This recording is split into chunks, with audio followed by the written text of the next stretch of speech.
Hi friends, जय हिंद। स्वागत है आप सभी का जीडीएन क्लासेस प्लस में। चलिए दोस्तों, स्टार्ट करते हैं क्वेश्चन जो बिहार पुलिस मंदिर से पूछे गए हैं और आने वाले एग्जाम के लिए उपयोगी होने वाले हैं। चलिए स्टार्ट करते हैं। निम्न में दक्षिण भारत की सबसे ऊंची चोटी है, कौन सी है? कंचनजंगा, K2, अनाईमुडी, डोडा बेटा। तो दोस्तों इसमें हमारा आंसर होगा अनाईमुडी। देखिए दोस्तों, अनाईमुडी दक्षिण भारत की नहीं, ये पश्चिमी घाट की भी सबसे ऊंची चोटी है। ये दक्षिण भारत या पश्चिमी घाट की सबसे ऊंची चोटी है। और ये कहाँ स्थित है दोस्तों? तो ये केरल में स्थित है। ये कहाँ स्थित है? केरल में स्थित है। और देखिए दोस्तों, इसमें और भी सारे ऑप्शन हैं। डोडा बेटा, और देखिए ये भी अन्नामलाई की सर्वोच्च चोटी है। अन्नामलाई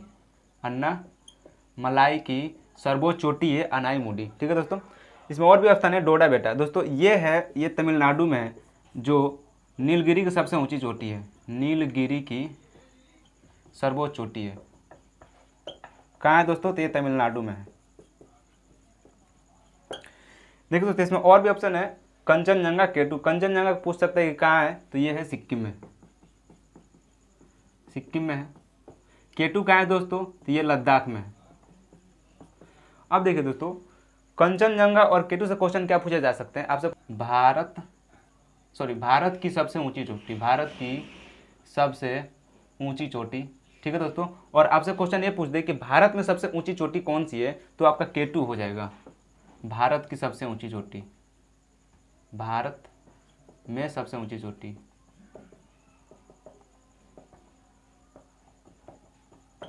ठीक है दोस्तों, ये काराकोरम की सर्वोच्च चोटी है K2, काराकोरम की। ये काराकोरम की सबसे ऊंची चोटी है K2। ठीक है दोस्तों, चलिए नेक्स्ट क्वेश्चन देखते हैं। नेक्स्ट क्वेश्चन देखते हैं। भारत में वन्य जीव संरक्षण अधिनियम कब लागू किया गया था? ऑप्शन है 1952, 1972, 1960, 1980। तो दोस्तों हमारा इसमें आंसर होगा 1972। ठीक है, तो आप बात आया वन्य जीव संरक्षण अधिनियम। इसको बनाने का उद्देश्य क्या है दोस्तों? तो देखिए, जितने भी पेड़ पौधे हैं, पशु पक्षी है, उनके अवैध शिकार, हड्डी मांस, खाल व्यापार आदि पर रोक लगाने के लिए स्पेशली ये वन्य जीव संरक्षण अधिनियम बनाया गया।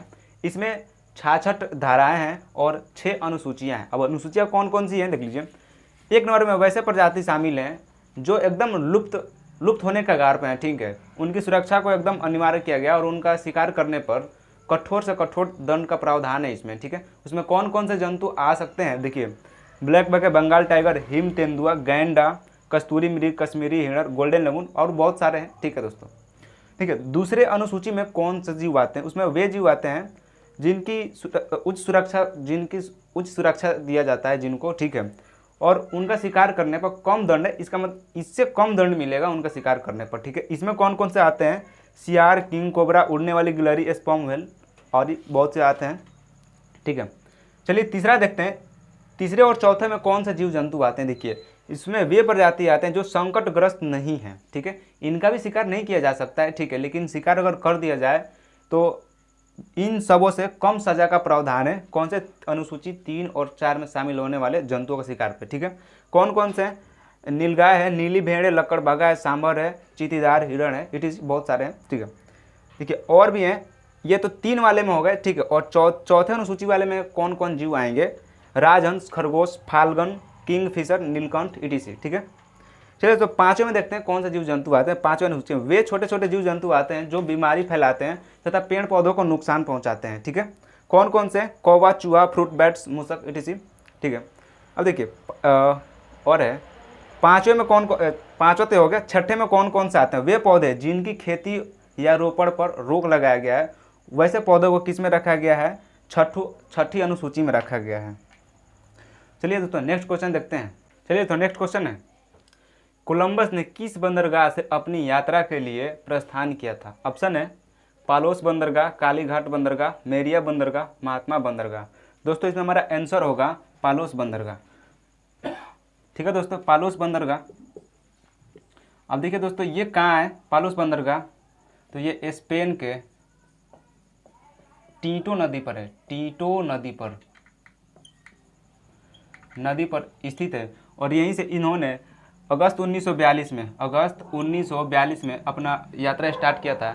क्योंकि देखिए दोस्तों ये भारत की खोज के निकला था, और भारत की खोज के लिए निकला था, और इसने अमेरिका की खोज कर दी।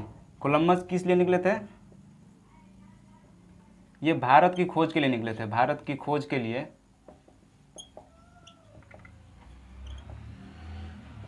लेकिन इन्होंने किसकी खोज कर दी है भाई? अमेरिका की खोज कर दी है, ठीक है। और अमेरिका की खोज, ठीक है। अमेरिका को नई दुनिया भी कहा जाता है, नई दुनिया। आपसे क्वेश्चन यही पूछ सकता है दोस्तों कि नई दुनिया की खोज किसने की? तो कोलंबस ने किया था नई दुनिया की खोज, ठीक है। ये कई दिनों तक इसको भारत ही समझता रहा, ठीक है। इससे और भी क्वेश्चन पूछे जा सकते हैं। देखिए भारत की खोज किसने की? तो भारत की खोज, देखिए भारत की खोज के लिए सबसे पहले बार्थोलोमियो डियाज निकले थे 1486 में। भारत की खोज के लिए 1486 में बार्थोलोमियो डियाज निकले थे, लेकिन उन्होंने केप ऑफ गुड होप तक जाकर रुक गए, जो दक्षिण अफ्रीका में पड़ता है, और वो वहाँ से रिटर्न चले आए, ठीक है। तो सबसे पहले भारत की खोज के लिए कौन निकले थे? Bartolomeu Diaz. उसके बाद ये कोलंबस निकले, तो ये भी भारत की खोज न करके ये अमेरिका की खोज कर दिए। उसके बाद आया वास्को डी गामा 1498 में, जिन्होंने भारत की खोज की। नेक्स्ट क्वेश्चन है दोस्तों, क्लोरोक्यूइल यौगिक का उपयोग किस रोग के उपचार में करते हैं? ऑप्शन है पेचिस, डेंगू, टाइफाइड, मलेरिया। दोस्तों हमारा इसमें आंसर होगा मलेरिया। देखिए दोस्तों मलेरिया की बात है, मलेरिया किसके द्वारा होता है? तो दोस्तों मलेरिया प्रोटोजोआ के द्वारा होता है, और प्रोटोजोआ से होने वाले और भी रोग हैं, पायरिया, पेचिस, कालाजार, निद्रा रोग, ठीक है।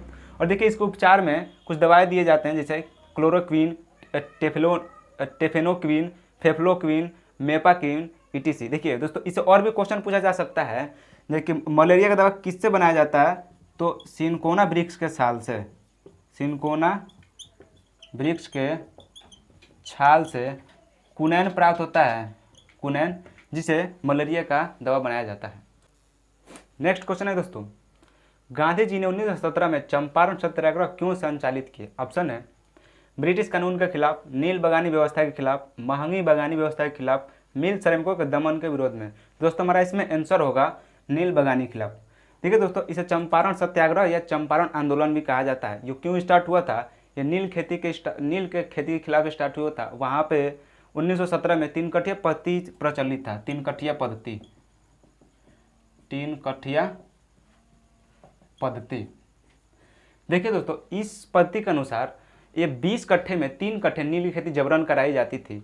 इसी के विरोध में राजकुमार शुक्ला ने गांधी जी को बुलाया चंपारण में, और यह आंदोलन स्टार्ट हुआ चंपारण सत्याग्रह, ठीक है। देखो चंपारण सत्याग्रह भारत का सबसे पहला सत्याग्रह है, या भारत का सबसे पहला किसान आंदोलन है चंपारण सत्याग्रह, ठीक है। इससे पहले भी नील विद्रोह हुआ था, वो भी क्वेश्चन पूछता है, तो वो बंगाल में हुआ था। नील विद्रोह कहाँ हुआ था? तो वो भी बंगाल में होता, उसके बाद यहाँ हुआ था, ठीक है। तो पहला आपका बंगाल वाला हो जाएगा, दूसरा आपका चंपारण होगा। लेकिन आपसे पूछेगा कि पहला सत्याग्रह भारत में कब हुआ था? तो चंपारण सत्याग्रह हुआ था, ठीक है।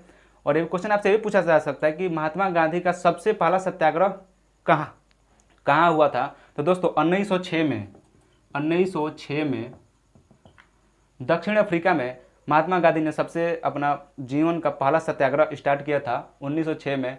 और भारत में पूछे तो दोस्तों भारत में चंपारण सत्याग्रह है जो 1917 में चालू किया गया था। देखिए दोस्तों इसके खिलाफ इसके लिए चंपारण जिला प्रशासन के द्वारा एक कमेटी स्टार्ट बनाया गया, एक कमेटी,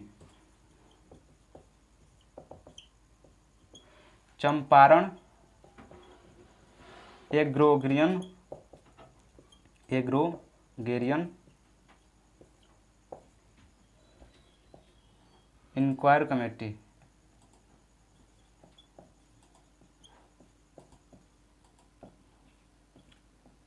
इसका अध्यक्ष थे दोस्तों, इसका अध्यक्ष कौन थे? अध्यक्ष